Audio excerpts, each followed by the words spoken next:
स्विट्जरल्यान्डको सङ्घीयता र नेपाल। स्विट्जरल्यान्ड युरोपको मुटुमा अवस्थित एउटा सानो देश हो, जुन देश त्यहाँको समृद्धि, स्थिरता र विविधताको लागि परिचित छ।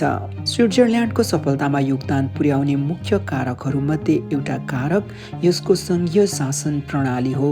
स्विट्जरल्यान्ड 26 क्यान्टोन भन्नुको मतलब 26वटा प्रदेश वा प्रान्त अनि 6 अर्ध प्रान्तहरूमा विभाजित छ।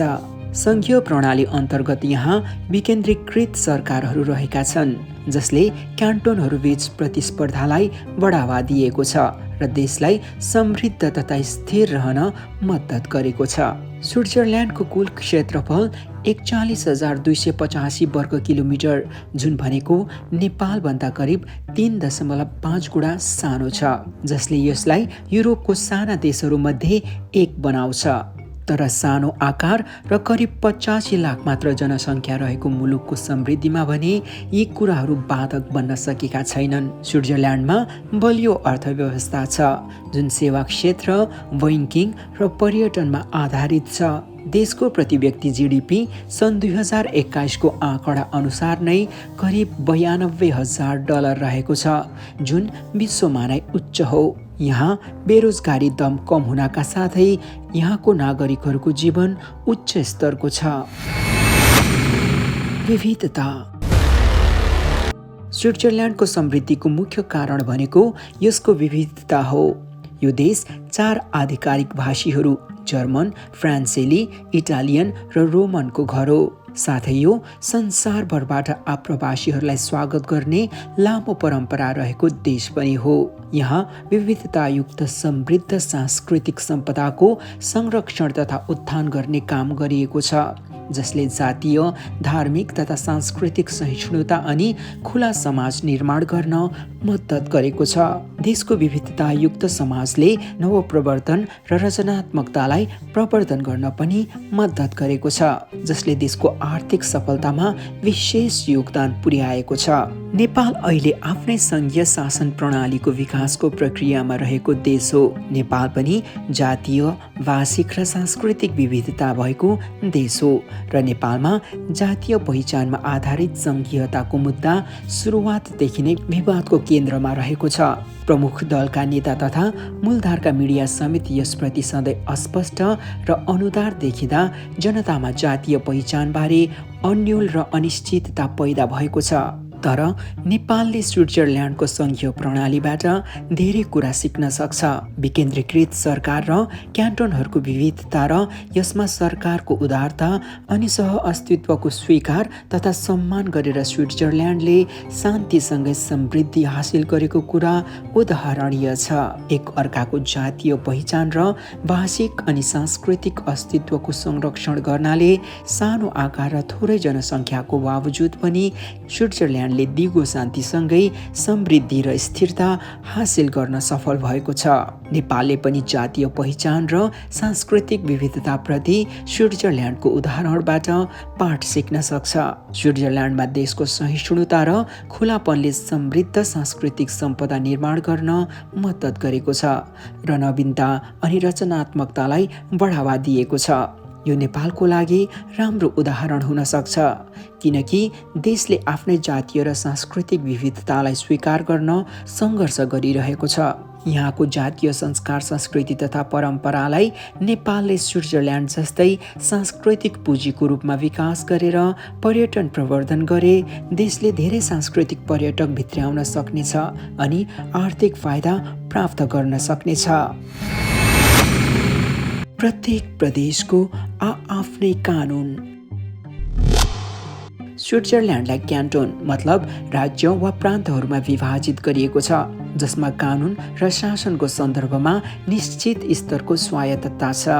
प्रत्येक क्यान्टोनको आफ्नै संविधान र सरकार छ। सङ्घीय संविधान र कानुनहरूसँग बाँझिने नभएसम्म त्यस क्यान्टोनको लागि विशिष्ट कानुन र नियमहरू सङ्घले नै बनाउन सक्छ, जसले उनीहरूलाई आफ्नो व्यक्तिगत आवश्यकता र परिस्थितिहरूमा विशिष्ट कानुन अनि नियमहरू बनाउन समेत अनुमति दिन्छ। यो स्वायत्तता सङ्घीय संविधान र एकता प्रणालीद्वारा प्रदान गरिएको छ। यसको एउटा उदाहरण टिसिनुको राज्य हो, जहाँ इटालियन भाषीहरूको जनसङ्ख्या ठूलो छ। टिसिनुको आफ्नै कानुनहरू छन् जसले इटालियन भाषी जनसङ्ख्याको विशेष आवश्यकताहरू सम्बोधन गर्दछ, जस्तै स्कुल र सरकारी कार्यालयहरूमा इटालियन भाषालाई आधिकारिक भाषाको रूपमा प्रयोग गर्न पाउने कानुन। अर्को उदाहरण एपेन्जेल इनरहोडन क्यान्टन हो, जुन स्विट्जरल्यान्डको सबैभन्दा सानो क्यान्टनमध्ये एक हो। यसमा प्रत्यक्ष लोकतन्त्रको एक अद्वितीय प्रणाली छ, जहाँ नागरिकहरूले स्थानीय सभाहरूमा प्रत्यक्ष रूपमा कानुन र नियमहरूमा मतदान गर्छन्। यसले नागरिकहरूलाई उनीहरूको दैनिक जीवन र समुदायलाई असर गर्ने कानुन र नियमहरूमा प्रत्यक्ष रूपमा राय राख्ने अनुमति पनि दिन्छ। ज्युरिक क्यान्टन। ज्युरिक क्यान्टनमा धेरै वित्तीय र व्यापारिक गतिविधिहरू हुने भएकोले यहाँ बलियो अर्थव्यवस्था छ। यस क्यान्टनका करहरूमा आफ्नै कानुन र नियमहरू छन्, जुन व्यवसाय र उद्यमीहरूलाई आकर्षित गर्न र दीर्घकालीन रूपमा टिकाइ राख्ने गरी डिजाइन गरिएको छ। जेनेभा क्यान्टनमा धेरै सङ्ख्यामा अन्तर्राष्ट्रिय संस्थाहरू र ठूलो सङ्ख्यामा विदेशीहरूको आप्रवासन र कार्य अनुमति सम्बन्धी आफ्नै कानुन र नियमहरू छन्। साथै वातावरण संरक्षण र श्रम सम्बन्धी आफ्नै कानुन र नियमहरू छन्, जसले वातावरण र श्रमिकहरूको अधिकारको संरक्षण गर्दै अन्तर्राष्ट्रिय प्रतिभालाई आकर्षित गर्ने र कायम राख्ने काम गर्छ। समग्रमा स्विट्जरल्यान्डका क्यान्टनहरूले उनीहरूको व्यक्तिगत आवश्यकता र परिस्थितिहरूको लागि विशिष्ट कानुन र नियमहरू बनाउन सक्षम छन्, जसले उनीहरूलाई आफ्नो नागरिकहरू र स्थानीय समुदायहरूको लागि सबैभन्दा उपयुक्त तरिकाले शासन गर्न अनुमति दिन्छ। सङ्घीयता आफैमा के हो त, अनि यो किन नेपालको लागि आवश्यक छ? सङ्घीयता राज्य वा प्रान्त जस्ता केन्द्रीय निकाय र स्थानीय निकायहरू बीच शक्ति बाँडफाँड गर्ने शासन प्रणाली हो। विभिन्न भाषा र संस्कृति भएको विविधतायुक्त जनसङ्ख्या भएको नेपाल जस्ता देशका लागि सङ्घीय प्रणाली लाभदायक हुन सक्छ। सङ्घीयताको विकेन्द्रीकृत प्रकृतिले देशभित्रका विभिन्न क्षेत्र र समूहहरूलाई बढी स्वायत्तता र प्रतिनिधित्वको लागि अनुमति दिन्छ, जसले समानतालाई बढावा दिन समेत महत्त्वपूर्ण भूमिका निर्वाह गर्दछ। नेपालका लागि सङ्घीयताको एउटा मुख्य फाइदा भनेको यसले सरकारभित्र विभिन्न जातीय र भाषिक समूहहरूलाई बढी प्रतिनिधित्व गर्न अनुमति दिन्छ। छुट्टा छुट्टै राज्य वा प्रान्तहरू बनाएर प्रत्येक प्रान्तका आफ्नै सरकार र प्रतिनिधित्वका साथ विभिन्न समूहहरूले उनीहरूलाई कसरी शासन गर्ने भन्नेमा निर्णय गर्न तथा नीति निर्माण गर्न सक्छन्। यसले सीमान्तीकरणको भावनालाई कम गर्न र विभिन्न समूहहरू बीचको समानता बढाउन मद्दत गर्न सक्छ, जसले अन्ततः सहिष्णुता कायम गरी दिगो शान्तिको लागि मार्ग प्रशस्त गर्ने काम गर्दछ। सङ्घीयताले नेपालको आर्थिक विकासलाई पनि सघाउन सक्छ। शक्तिको विकेन्द्रीकरण गरेर विभिन्न क्षेत्रहरूले आफ्नो प्राकृतिक स्रोतहरू तथा पूर्वाधारहरूमा निर्भर रहेर तीव्र विकास गर्न सक्छन्। यसले थप सन्तुलित र दिगो विकास गर्न सम्भव बनाउँछ। र सङ्घीयताको अर्को फाइदा भनेको यसले विभिन्न क्षेत्रमा नवप्रवर्तनको लागि प्रोत्साहन दिन्छ। प्रत्येक क्षेत्रले आफ्नै नीति र कार्यक्रमहरू विकास गर्न सक्छ, जुन त्यस क्षेत्रको विशिष्ट आवश्यकता र स्रोतहरू अनुरूप निर्धारण गर्न सकिन्छ। यसले स्रोतहरूको थप कुशल र प्रभावकारी प्रयोग गर्न सकिन्छ अनि थप नवीनता र प्रगतिलाई बढावा दिन सकिन्छ। तर यो ध्यान दिन जरुरी छ कि सङ्घीयता मात्रै नेपालको सबै समस्याको उपचार भने होइन। नेपालमा सङ्घीयतालाई प्रभावकारी बनाउन सबै नागरिकको आवश्यकतालाई समावेशी र उत्तरदायी हुने गरी कार्यान्वयन गर्नुपर्छ। यसको अर्थ सङ्घीय प्रणालीको निर्माण र कार्यान्वयनको प्रक्रिया पारदर्शी, समावेशी र सहभागितामूलक हुनुपर्छ र यसमा सबै क्षेत्र र समूहका प्रतिनिधिहरू समावेश हुनुपर्छ। सङ्घीय प्रणाली मार्फत विद्यमान असमानता कम गर्दै क्रमिक रूपमा अन्त्य गर्न नेपालले सङ्घीय प्रणालीको निर्माण र कार्यान्वयनको प्रक्रियामा आफ्ना सबै नागरिकका आवश्यकताहरूप्रति समावेशी र उत्तरदायी हुने सुनिश्चित गर्न आवश्यक छ। थप रूपमा नेपालको सङ्घीय राज्यहरूलाई त्यस क्षेत्रको विशेष आवश्यकता र स्रोतहरू अनुरूप आफ्नै नीति र कार्यक्रमहरू विकास गर्ने स्वायत्तता दिनुपर्छ। निष्कर्षमा भन्नुपर्दा नेपाल जस्तो विविधतायुक्त मुलुकमा समानता र समानताको प्रवर्धन गर्न सङ्घीयता सशक्त साधन हुन सक्छ। शक्तिको विकेन्द्रीकरण गरी विभिन्न क्षेत्र र समूहका लागि बढी प्रतिनिधित्व र स्वायत्तताको प्रवर्धन गरेर सङ्घीयताले सीमान्तीकरणको भावनालाई कम गर्न र बृहत आर्थिक विकासलाई प्रवर्धन गर्न मद्दत गर्न सक्छ।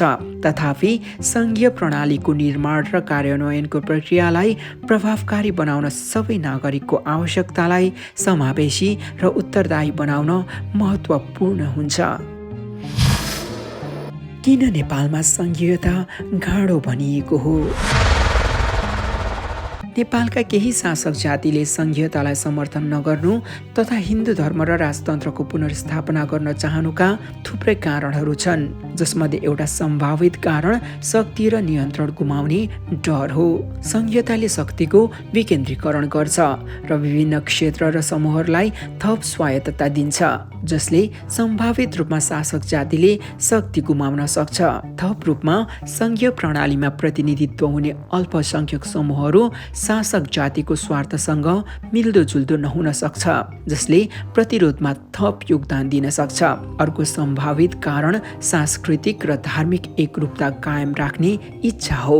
यो पनि सम्भव छ कि शासक जातिहरू हिन्दू संस्कृतिको श्रेष्ठतामा विश्वासको कारणले आदिवासी र अल्पसङ्ख्यक समूहहरूलाई अस्वीकार गरिरहेका हुन सक्छन् र यी समूहहरूलाई दबाउन खोजिरहेका हुन सक्छन्। यसै कारण उनीहरू सङ्घीयता देशको लागि गाढो अर्थात् बोझ भएको तर्क गर्ने गर्छन्। तर यो पनि ध्यान दिनु महत्त्वपूर्ण छ कि शासक जाति केवल एउटा समूह होइन र यसका सबै सदस्यहरूले यी विचारहरू साझा गर्न सक्दैनन्। सङ्घीयताप्रति उनीहरूको विरोधलाई प्रभाव पार्ने अन्य कारकहरू पनि हुन सक्छन्, जस्तै सङ्घीयताको अवधारणाको बुझाइको कमी वा यसको कार्यान्वयनमा भएको व्यावहारिक त्रुटि।